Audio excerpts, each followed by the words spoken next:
छात्रों, आज हम पुनः आपके समक्ष बिहारी लाल के बिहारी सतसई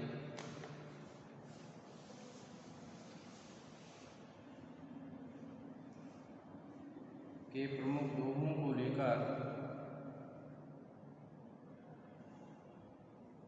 प्रस्तुत हुए हैं।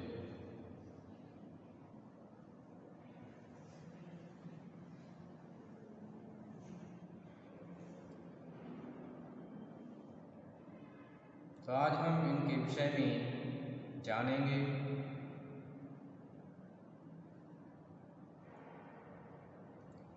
दिगत पान दिगुलात गिर,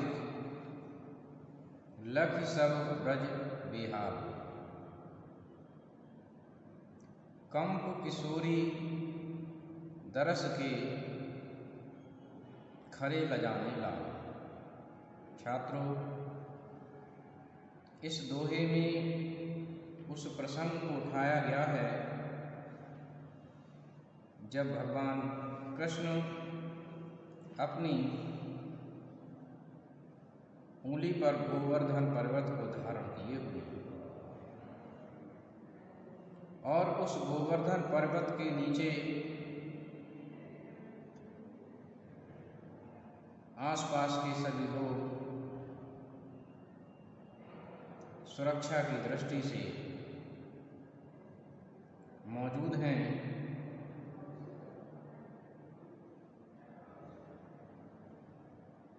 और इसमें भी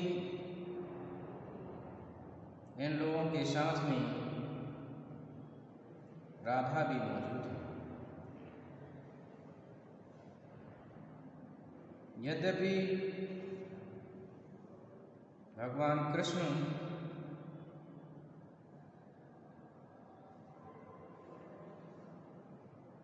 गोवर्धन पर्वत को अपने उंगली पर धारण किए हैं, हाथ पर धारण किए हैं, फिर भी उनकी दृष्टि राधिका पर जाती है। और जैसे ही राधिका पर दृष्टि जाती है, उनका ध्यान गोवर्धन पर्वत से हटकर उनकी ओर एकाग्र हो जाता है। इसी प्रसंग को इसमें उठाया गया है कि दिगत पान दिगुलात गिर, लख सब ब्रज बिहार।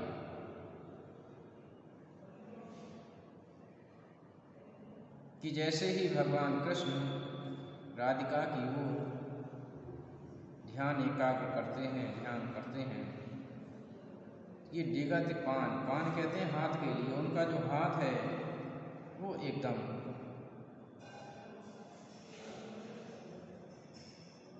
डगमगाने लगता है। और जैसे ही उनका हाथ डगमगाने लगता है, दिगुलात गिर, अर्थात जिस गोवर्धन पर्वत के लिए धारण किए हुए हैं वह पर्वत भी डगमगाने लगता है। और उसको डगमगाते हुए देख, लख माने देखकर, सब ब्रज बिहार, अर्थात जितने भी ब्रजवासी हैं वे सभी ब्रजवासी व्याकुल हो उठते हैं कि कहीं ऐसा ना हो कि ये गोवर्धन पर्वत गिर जाए और हम सब लोग इसमें नीचे दब जाएं।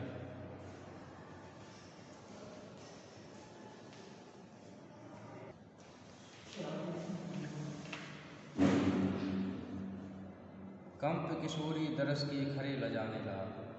और जैसे ही वे पुनः चैतन होते हैं, खरे लजाने लाल, उनको अपने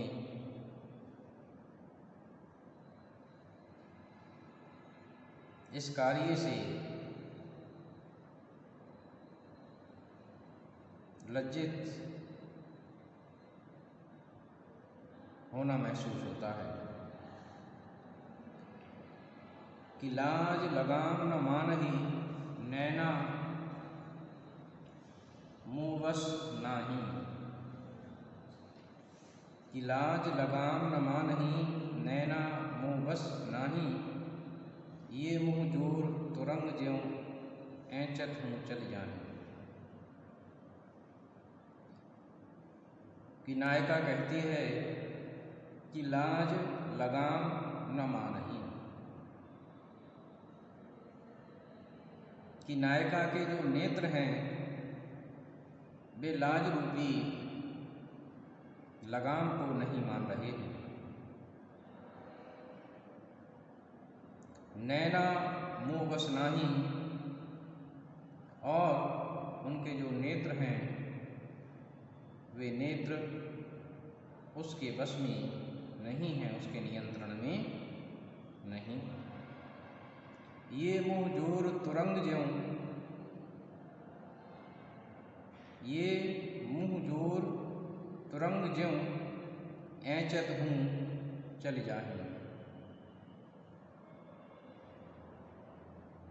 कि यह मुँह जोर तुरंग ज्यों, जिस प्रकार से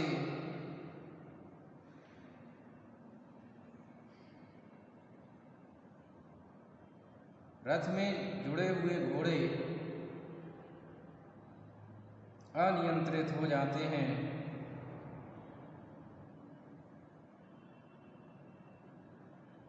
और चलाने वाले का आदेश नहीं मानते हैं, वे स्वयं ही रथ को नियंत्रित करते हैं, अपने अनुसार चलाते हैं। उसी प्रकार से मेरे ये नेत्र मेरे नियंत्रण में नहीं हैं और जुड़े हुए घोड़ों की भांति मेरे नेत्र भी मुझे जिधर ले जाते हैं उधर मैं खिंची चली जाती हूँ। तो इसमें अनियंत्रित नेत्रों के विषय में बताया गया है और नायिका का नायक के प्रति प्रेम भी दर्शाया गया है कि वह अपने नायक के दर्शन की अभिलाषी है।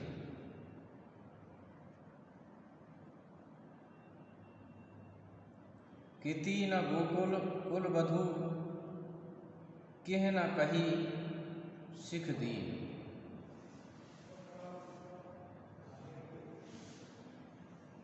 किति न गोकुल कुल वधू किह न कही सिख दीन। कौन तजी कुल गली हुए मुरली सुरलीन। किति न गोकुल की कुल वधू, किति माने क्यों, गोकुल की जो कुल वधुएं हैं इन कुल वधुओं के लिए भला मर्यादा और लाज की शिक्षा क्यों नहीं दी गई। क्योंकि वे जैसे ही मुरली की मधुर ध्वन सुनती हैं कौने तजी कुल गली हुए, अर्थात वे अपने घर को और गलियों को छोड़कर उस मुरली की ओर खिंची चली आती हैं। तो भला उनके लिए ये सीख क्यों नहीं दी गई कि कुल वधुएं इस प्रकार क्यों खिंची चली आती हैं। इसमें मुरली की तान और सुर की मधुरता के प्रभाव को दर्शाया गया है कि गोपिकाएं कुल वधुएं उसको सुनते ही उसकी ओर दौड़ी चली आती हैं।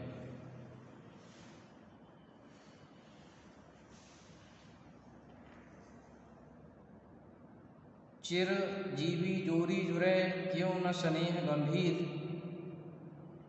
को घट ये वृष भांजा बेहलदर के वीर।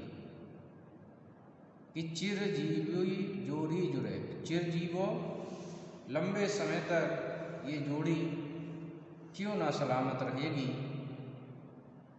क्यों न स्नेह गंभीर, ये प्रेम की जो जोड़ी है ये लंबे समय तक दीर्घ काल तक क्यों नहीं सुरक्षित रहेगी, क्योंकि को घट ये वृष भांजा बेहलदर के भी, क्योंकि इसमें कोई भी कम नहीं है प्रेम करने में। क्योंकि एक तरफ वृष भांजा हैं, वृषभ अनुजा वृषभानु की पुत्री अर्थात राधा जी हैं, बेहलदर के वीर, और उधर हलधर अर्थात बलदाऊ के वीर माने भाई हैं अर्थात भगवान कृष्ण हैं। तो एक तरफ राधा है और दूसरी तरफ भगवान कृष्ण हैं, कोई कम नहीं है। इसलिए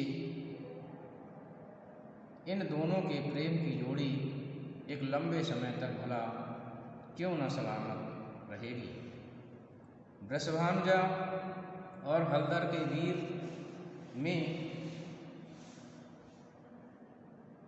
श्लेष अलंकार भी देखने को मिलता है, क्योंकि वृषभानुजा का अर्थ वृषभ की अनुजा अर्थात वृषभ की अनुजा राधा भी है, और इसका अर्थ बैल की अनुजा भी है अर्थात गाय के लिए भी ये शब्द प्रयुक्त होता है। और हलधर के वीर अर्थात हलधर हल को धारण करने वाले, बैल अर्थात बैल के लिए भी प्रयुक्त होता है। तो वृषभानुजा का अर्थ राधा और गाय है, और हलधर के वीर का अर्थ भगवान कृष्ण और बैल भी होता है। तो इस प्रकार से आज हमने इन दोहों के विषय में जाना, और मैं समझता हूँ कि आपने अवश्य इनको समझा होगा। धन्यवाद।